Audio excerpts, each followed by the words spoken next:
Romanos, capítulo de número 7. Texto bastante conhecido, da cristandade. E agora nós vamos estar lendo o texto. E os irmãos acompanham em suas Bíblias. Porque nem mesmo compreendo o meu próprio, versículo 15 ao 24. Porque nem mesmo compreendo o meu próprio modo de agir. Pois não faço o que prefiro, e sim o que detesto. Ora, se faço o que não quero, concito com a lei, que é boa. Neste caso, quem faz isso já não sou eu, mas o pecado que habita em mim.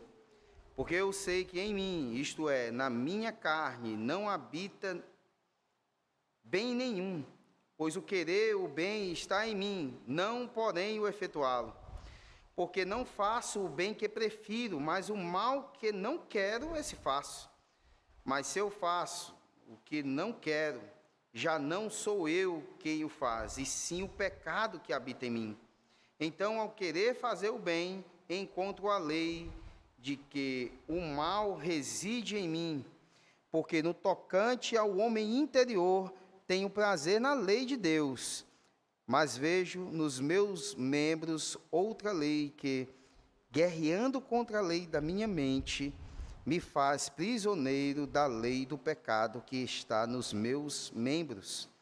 Desventurado homem que sou! Quem me livrará do corpo desta morte? Graças a Deus por Jesus Cristo, nosso Senhor, de maneira que eu, de mim mesmo, com a mente, sou escravo da lei de Deus, mas, segundo a carne, da lei do pecado. Deus amado, ó Senhor Criador, diante de nós está o texto sagrado lido, e não só esse lido nesse culto, mas muitos. No entanto, ó Pai, estamos na tua dependência agora nesse momento, ó Pai, da compreensão, uma compreensão especial, de uma compreensão precisa, necessária para a prática. Eu te peço, ó Pai, que tu nos ensine nessa noite e que tu nos faça viver a tua palavra, em nome de Jesus. Amém. Um texto bastante conhecido, um texto que já foi pregado várias vezes, principalmente esse versículo número 15, ele é bastante conhecido. E o que nós percebemos no texto aqui é que existe, com certeza, em cada um de nós, na vida cristã, exatamente esse tipo de prática, principalmente por aqueles que são verdadeiramente convertidos, são regenerados, em que vivem nessa luta e guerreando sempre contra o pecado. Então, se tivesse que dar um título para a pregação dessa noite, seria: eu sou o meu maior problema. E é bom enfatizar isso, porque no meio da cristandade existe uma questão de inventar uma desculpazinha, sempre de falar que o inimigo, ele é terrível. Ai, como o diabo é sagaz. Ai, eu pequei porque o inimigo, ele me persegue. Aí usam até textos bíblicos. O diabo está ao nosso derredor, como um leão que ruge. Aí ele faz aquele barulho, ele grita, ele me faz lembrar o pecado e eu caio. Às vezes dizem que não é nenhuma coisa como essa, de algo espiritualizado e abstrato a atacar a mente do cristão, mas é as lembranças. Aí o sujeito diz até uma música faz com que ele faça praticar algumas coisas que são terríveis diante de Deus. Mas o fato, meus irmãos, é que a palavra de Deus deixa bem clara, do início ao fim, que nós somos pecadores. Existe uma corrupção restante, portanto, nós somos um problema ambulante. Sempre vamos enfrentar a nós mesmos o pecado que existe em nós. Embora regenerados, existe essa guerra e essa batalha constantemente. Então, hoje vai ser baseado principalmente no versículo de número do número 24, que vai dizer: desventurado homem que sou. Desventurado homem que sou. Veja a força da declaração aqui do apóstolo Paulo nesse momento. Aqui não é uma questão de retórica simplesmente. Não é isso. De fato, nós somos o nosso maior problema. Somos pessoas mais complicadas do que aquelas que estão ao nosso redor. Somos a fonte dos nossos maiores dissabores. E poucas vezes, das nossas vidas, sabores e alegrias. Nós vamos aqui alencar algumas razões porque nós somos, ou eu, podemos colocar como o apóstolo Paulo colocou aqui, né? Nem eu mesmo, então vamos bem nesse linguajar. Porque eu sou o meu maior problema. E não o diabo, e não a música tal, e não porque eu fui convertido já depois de 20 anos de idade. Eu passei até meus 20 anos de idade fazendo isso e aquilo, é por isso a dificuldade. Sempre seremos esse problema. Em primeiro lugar, a razão é porque, embora salvo da condenação do pecado, ainda cometo terríveis transgressões. Ter sido regenerado, mas ainda tenho um coração inclinado para o mal. Eu sou regenerado. O meu coração foi transformado em carne. Era de pedra e agora é carne. Alguns pegam ali o significado mesmo, no original, bem radical. Era de diamante, agora foi para carne.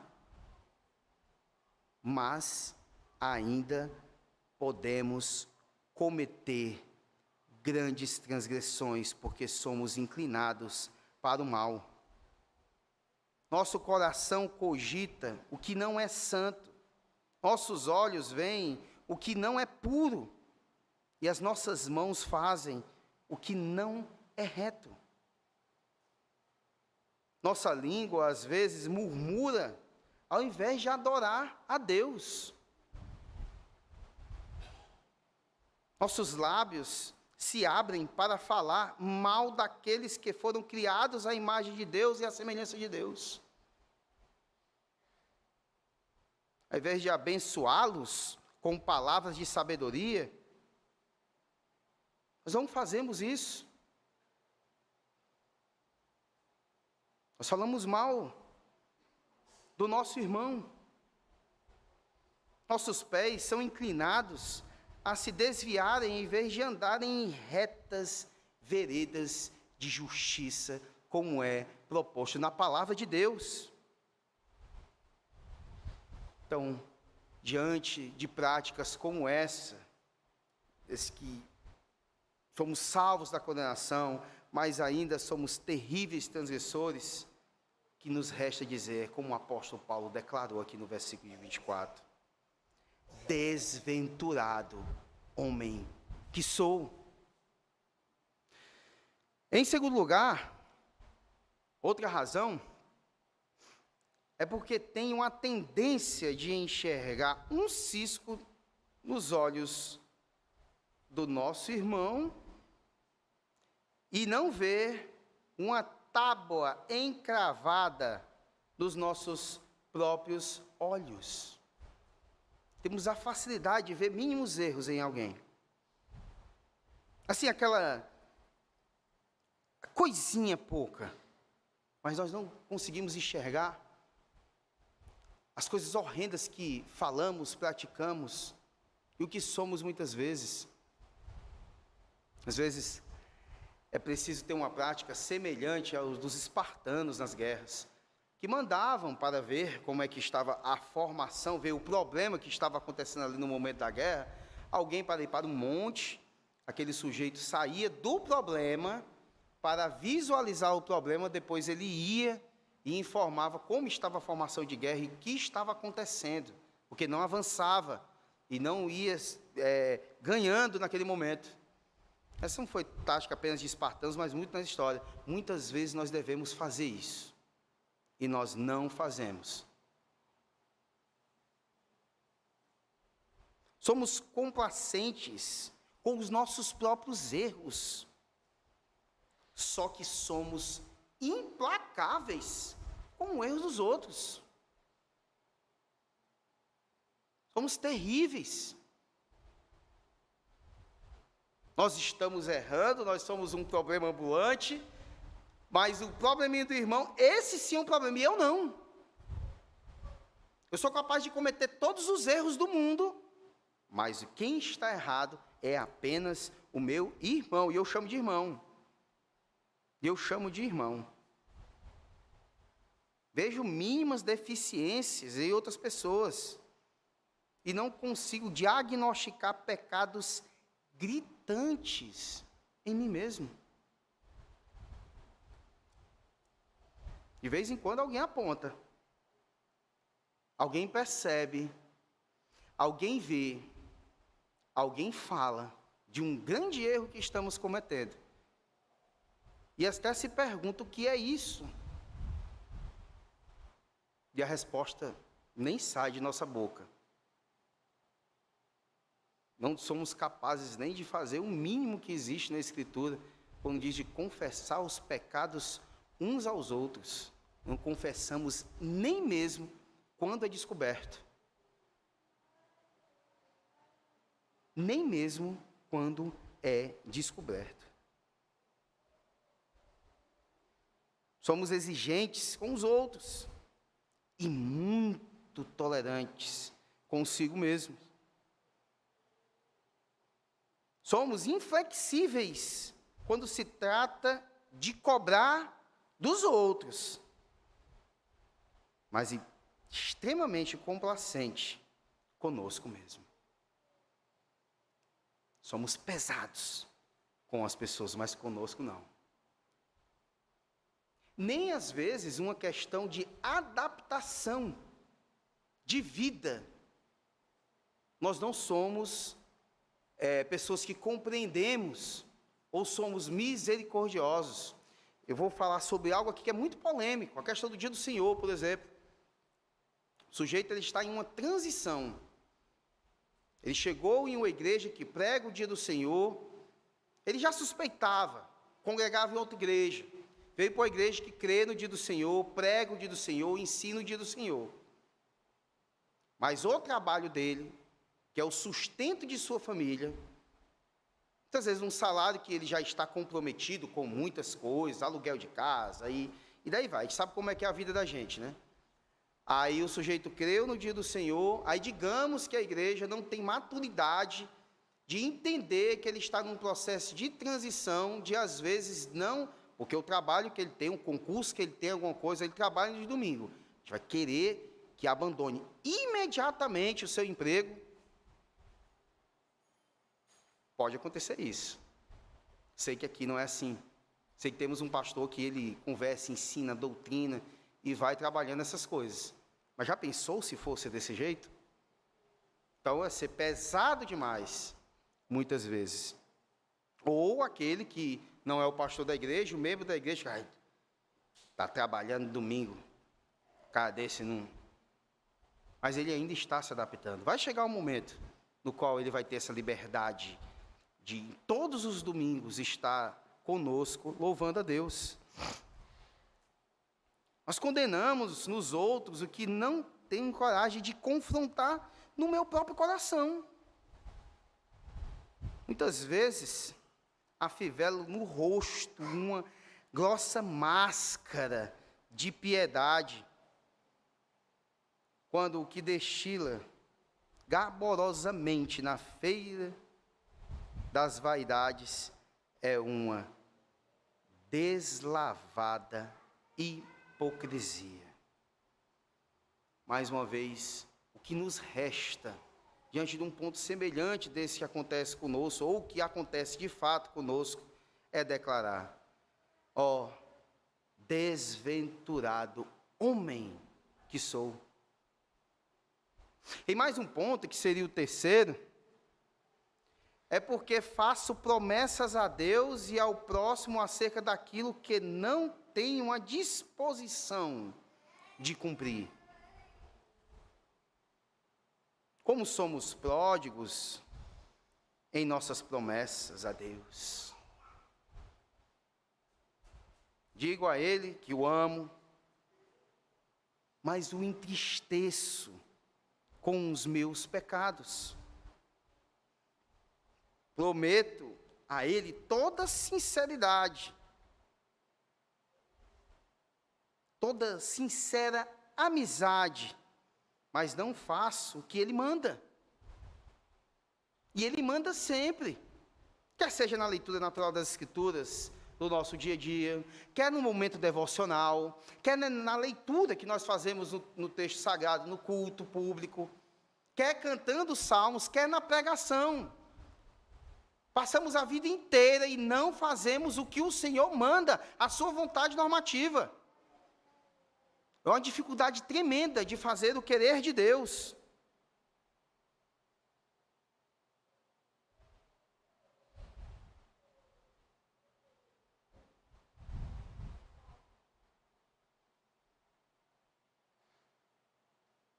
Faço estudos profundos sobre oração, por exemplo, mas os nossos joelhos não se dobram em deleitosa oração. E não só isso, estudos profundos apenas disso, de oração, mas de qualquer outra prática. Entendemos, intelectualmente falando, conseguimos dar estudos e até doutrinar alguém, mas a nossa prática quanto aquilo é falha. Não condiz com o que é o conhecimento, o nível do conhecimento que é transmitido para as pessoas.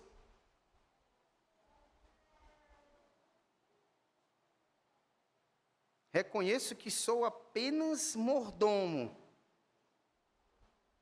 e não dono do que está em minhas mãos, mas nem sequer a Ele, muitas vezes, nós entregamos os nossos dízimos.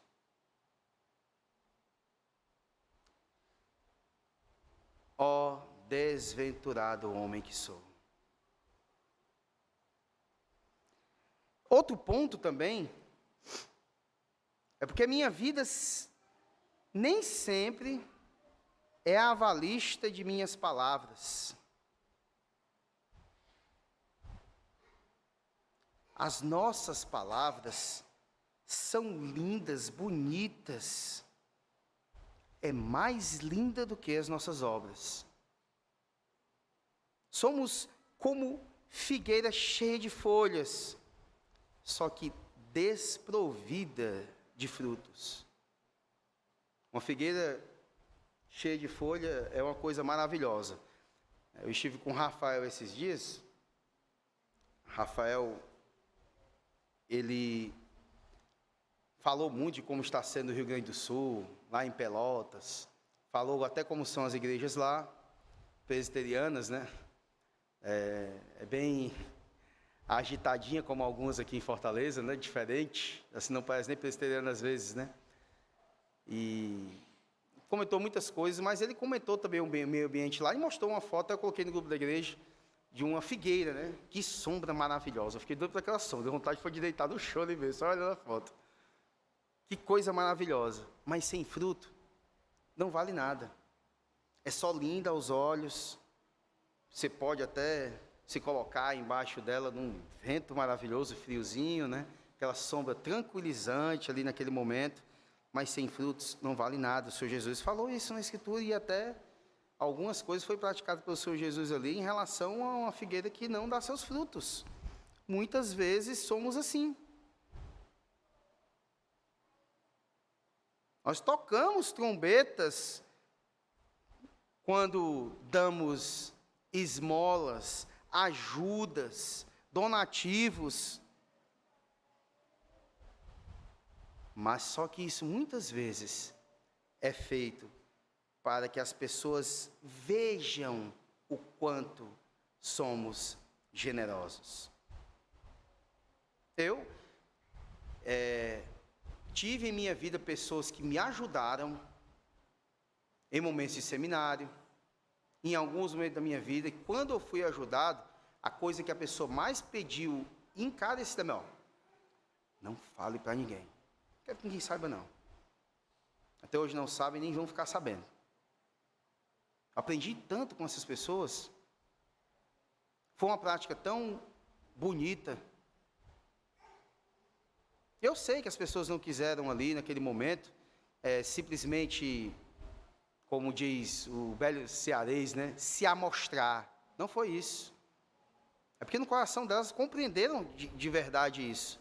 Mas tem pessoas que são totalmente diferentes dessas, que não querem ninguém sabendo dessas coisas. Pessoas que querem realmente aparecer. E hoje a chuva de pessoas assim no meio cristão é torrencial. O selfie tem que rolar em todo momento, em todas as coisas que são feitas. É triste, mas isso acontece no meio cristão. As pessoas têm que ver que o sujeito é generoso. É porque se gosta de ser reconhecido pelos homens. Gosta de receber aplausos dos homens. Gostam disso mais do que agradar a Deus em primeiro lugar. Isso é ali aquele momento de mini reinado da pessoa. Está aí o galardão dela, a felicidade dela. Ela não precisa mais de nada, somente ser aplaudido pelos homens.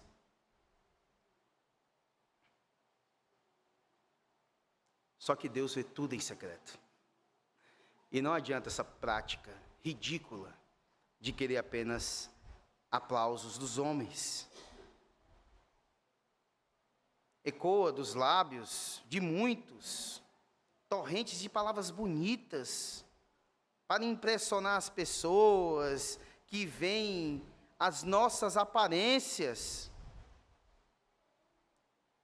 Só que esconde as cogitações perversas que fariam afastar deles os mais chegados amigos. Oh, desventurado homem que sou. Quando Paulo diz isso, é porque esse tipo de coisa, de vez em quando, seria praticado por ele. E ele tentava de todas as formas se afastar disso. Como todo o servo de Deus, ele tenta e luta contra isso.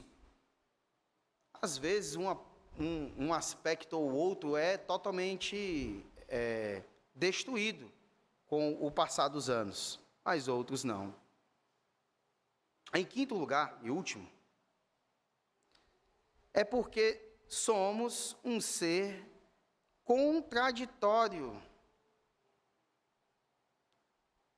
que acaba fazendo o que detesta e deixando de fazer o que a palavra aprova e do que é aprovado de fato.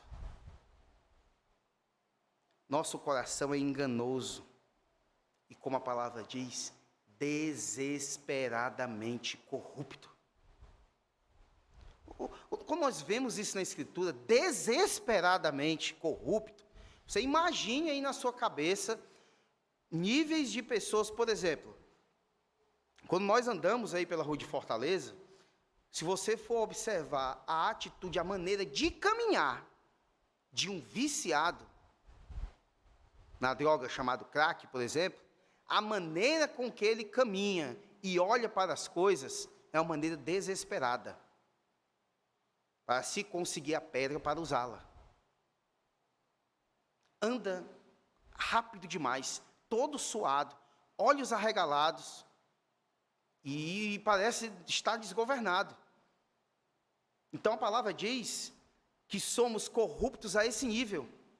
É pés que se apressam a fazer iniquidade mesmo. A nossa natureza, a condição natural do homem é assim.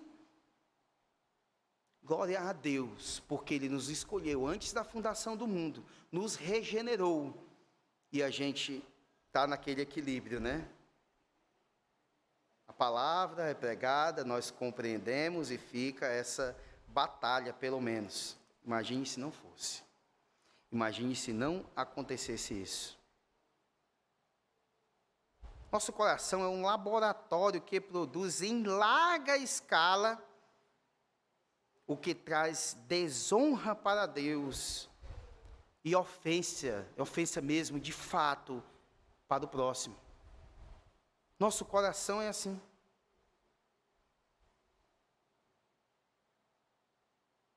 Somos um ser a tal ponto paradoxal que o bem que eu quero fazer não faço, e o mal que não quero, esse eu pratico. A declaração de Paulo que está aqui é a mesma.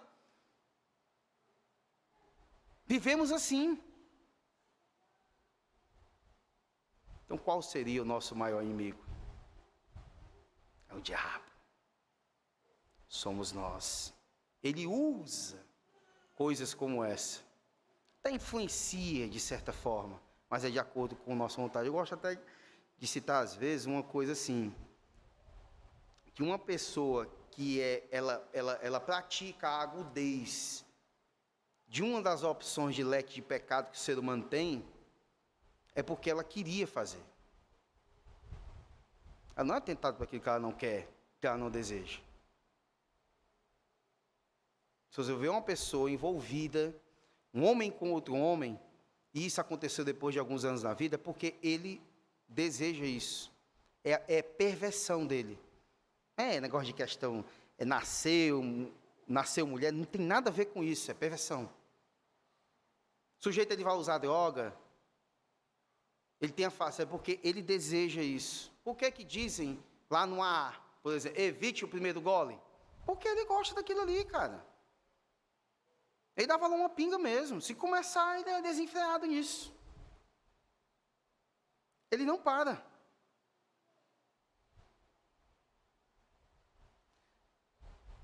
Os nossos lábios, na mesma medida que adoram a Deus com cânticos espirituais, com hinos, com, no nosso caso, exclusivamente, salmo, como salmodiadores que somos hoje em dia, também ferem os irmãos com palavras grosseiras, às vezes até no pátio da igreja.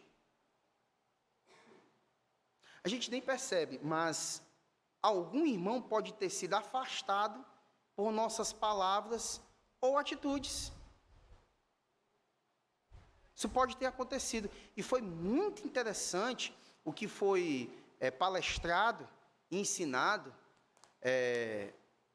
o que estão ensinando as nossas crianças, né? Um evento do Nox Kids, quando o Augusto Breiner, ele falou que desde pequeno nós não somos ensinados em como, a maneira de falar com as pessoas.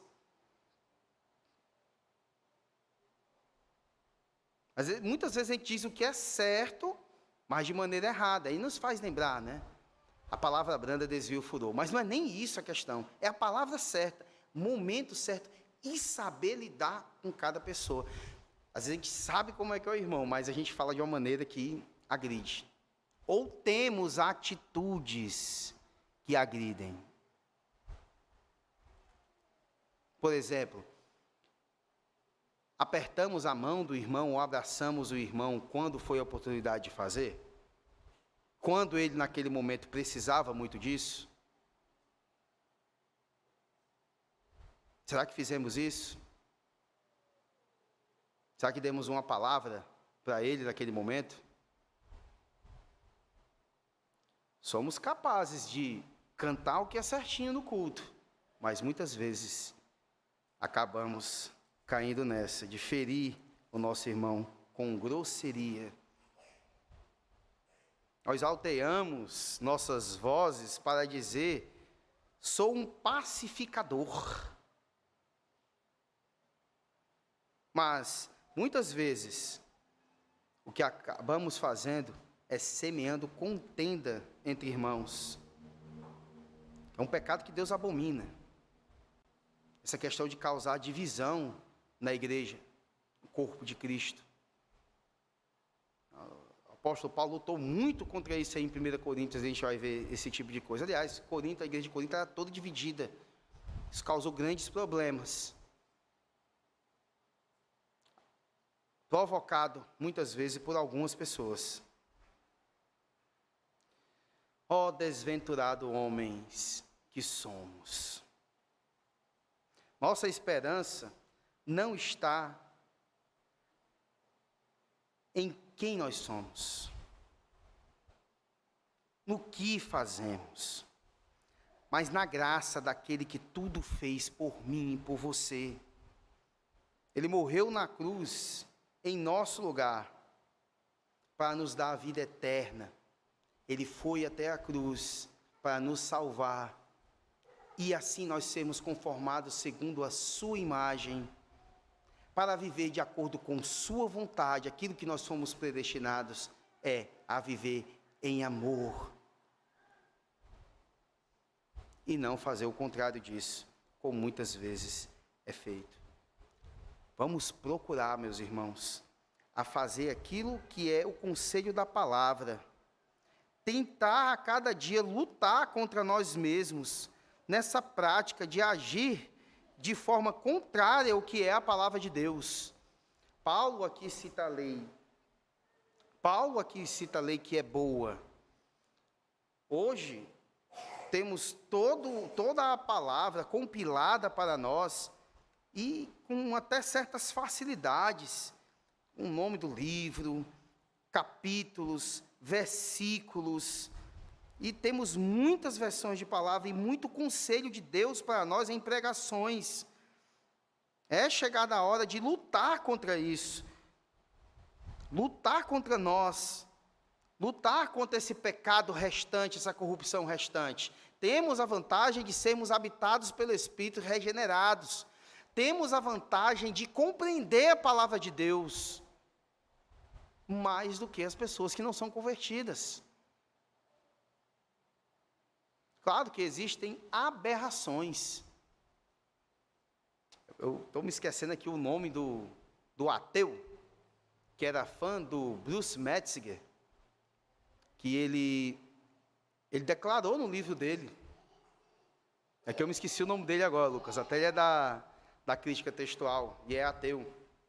Ele declara, num livro chamado Jesus Disse, Jesus Não Disse, que ele começou a estudar profundamente as Escrituras, o texto original, por inveja ao Bruce Metzger. Inveja, ele declara na cara de pau, na cara de lata, esse tipo de coisa.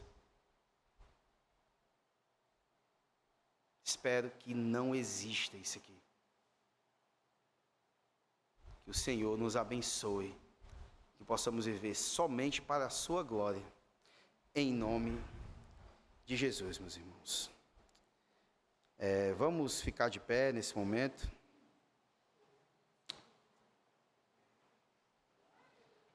E orar, Deus. Senhor, muito obrigado, Senhor, pela palavra ministrada, e obrigado, Pai amado, pelo teu conselho nessa noite. Cuida de nossos corações, Senhor. Cuida de nosso ser. Tu nos ensina, Tu nos mostra na Tua palavra, Tu nos faz lembrar a cada dia tudo que é ensinado. Mas somos pecadores, Senhor. Nós pecamos, Senhor. Nós Te desagradamos a cada dia. Nós somos flagrantes 24 horas, Teu, Senhor, em todos os momentos, em todos os pensamentos, em tudo. Mas te pedimos, ó Pai, que a prática da tua palavra possa acontecer. Que possamos fazer aquilo que tu ama e não que tu detesta, Senhor. Sê conosco, ó Pai, em todos os momentos de nossa vida. Amém.